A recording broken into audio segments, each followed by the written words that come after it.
വിവിധ ഭാഗങ്ങളിൽ ഇന്നും സുവിശേഷത്തെ പ്രതി പീഡിപ്പിക്കപ്പെടുന്നവർ നിരവധിയാണെന്നും അവർ വധിക്കപ്പെടുന്നുണ്ടെന്നും ഫ്രാൻസിസ് പാപ്പ. പ്രഥമ ക്രൈസ്തവ രക്തസാക്ഷിയും തന്റെ ഘാതകരുടെ മേൽ കുറ്റം ആരോപിക്കരുതേയെന്ന് മരണവേളയിൽ കർത്താവിനോട് പ്രാർത്ഥിച്ചവനുമായ വിശുദ്ധ സ്റ്റീഫന്റെ തിരുനാൾ ദിനത്തിൽ വത്തിക്കാനിലെ മധ്യാഹ്ന പ്രാർത്ഥന നയിച്ച് സന്ദേശം നൽകുകയായിരുന്നു പാപ്പ. വിശ്വാസത്തെ പ്രതി മരണം വരെ പീഡിപ്പിക്കപ്പെടുന്നവർ ബലഹീനതയാലോ ഒരു പ്രത്യേക ശാസ്ത്രത്തെ പ്രതിരോധിക്കാനോ അല്ല അവർ വധിക്കപ്പെടുന്നതിനെ സ്വയം വിട്ടുകൊടുക്കുന്നത്, മറിച്ച് കർത്താവായ യേശുക്രിസ്തുവിൽ നിന്ന് അവർക്ക് ലഭിച്ച രക്ഷാദാനത്തിൽ എല്ലാവരെയും പങ്കാളികളാക്കാനാണെന്നും പാപ്പ കൂട്ടിച്ചേർത്തു. പാലയൂർ പള്ളി കോമ്പൗണ്ടിൽ കരോൾ തടഞ്ഞ് പോലീസ് ഗുണ്ടായിസം കാണിച്ചത് അപലപനീയവും നിയമവിരുദ്ധവുമാണെന്ന് കത്തോലിക്ക കോൺഗ്രസ്. നാനാജാതി മതസ്ഥർ ഒന്നിച്ചാഘോഷമാക്കുന്ന ക്രിസ്തുമസ് ദിനങ്ങളിൽ സംഘർഷമുണ്ടാക്കാനും മതപരമായ വേലിക്കെട്ടുകൾ ഉണ്ടാക്കാനുമുള്ള ഗൂഢമായ ശ്രമങ്ങൾ ഈ ക്രിസ്തുമസ് നാളുകളിൽ ഉണ്ടായതായി സംശയിക്കേണ്ടിയിരിക്കുന്നു. അതിനെ പോലീസ് അധികാരികൾ ശ്രമിക്കുന്നുവെന്നത് ഞെട്ടിക്കുന്നതാണ്.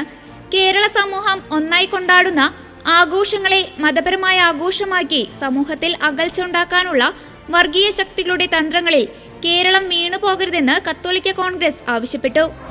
ജൂബിലി വർഷത്തിൽ റോമിലെ റെബീബിയയിലുള്ള ജയിലിൽ ഫ്രാൻസിസ് പാപ്പ വിശുദ്ധവാതിൽ തുറന്നു. സഭയിൽ നൂറ്റാണ്ടുകൾ പിന്നോട്ടു പോകുന്ന ജൂബിലി പാരമ്പര്യ ചരിത്രത്തിൽ ഇതാദ്യമായാണ് കാരാഗൃഹത്തിൽ ഒരു വിശുദ്ധവാതിൽ തുറക്കുന്നത്. സഭയിലെ പ്രഥമ രക്തസാക്ഷിയായ വിശുദ്ധ സ്റ്റീഫന്റെ തിരുനാൾ ദിനമായ ഇന്നലെയാണ് ഫ്രാൻസിസ് പാപ്പ റോമിലെ റെബീബിയയിലുള്ള തടവറയുടെ വിശുദ്ധവാതിൽ തുറന്നത്. വ്യാഴാഴ്ച രാവിലെ പ്രാദേശിക സമയം 9 മണിക്ക് പാപ്പ വിശുദ്ധവാതിൽ തുറക്കുകയും തുടർന്ന് വിശുദ്ധ കുർബാന അർപ്പിക്കുകയും ചെയ്തു. 100ഓളം തടവുകാരും പോലീസ് ഓഫീസർമാർ, വൈദികർ, സന്നദ്ധ പ്രവർത്തകർ, ജയിൽ ഗാർഡുകൾ, അവരുടെ കുടുംബങ്ങൾ എന്നിവർ തിരുക്കർമ്മങ്ങളിൽ സംബന്ധിച്ചു. ഇസ്ലാമിക മതമൗലികവാദികൾ ബുർക്കിന ഫാസോയിലെ കത്തോലിക്കർക്കെതിരായി നടത്തുന്ന നിരന്തരമായ ഭീകരാക്രമണങ്ങൾക്കിടയിലും സമീപ വർഷങ്ങളിൽ പൗരോഹിത്യ ദൈവവിളികൾ വർദ്ധിക്കുന്നു. പ്രത്യേകിച്ച് അപകട മേഖലകളിൽ സ്ഥിതി ചെയ്യുന്ന രൂപതകളിൽ ദൈവവിളികൾ വർദ്ധിക്കുന്നുവെന്നത് ശ്രദ്ധേയമാണ്. തീവ്രവാദവും അക്രമവും ഏറ്റവും കൂടുതൽ ബാധിക്കുന്ന ഈ പ്രദേശങ്ങളിലാണ് ഏകദേശം 40% സെമിനാരികളും ഉള്ളത്. Aid to the church in need എന്ന പോണ്ടിഫിക്കൽ ഫൗണ്ടേഷൻ അനുസരിച്ച് 2019-2020 അധ്യയന വർഷത്തിൽ സെയിന്റ് പീറ്റർ ആൻഡ് പോൾ സെമിനാരിയിൽ മാത്രം 254 പേരാണ് ഉണ്ടായിരുന്നത്.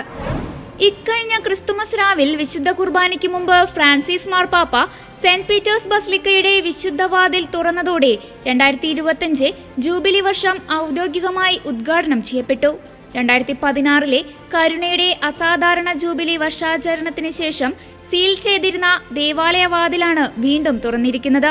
2024 ഡിസംബർ 24 മുതൽ 2026 ജനുവരി 6 വരെയുള്ള സമയത്താണ് ജൂബിലി സഭ ആചരിക്കുക.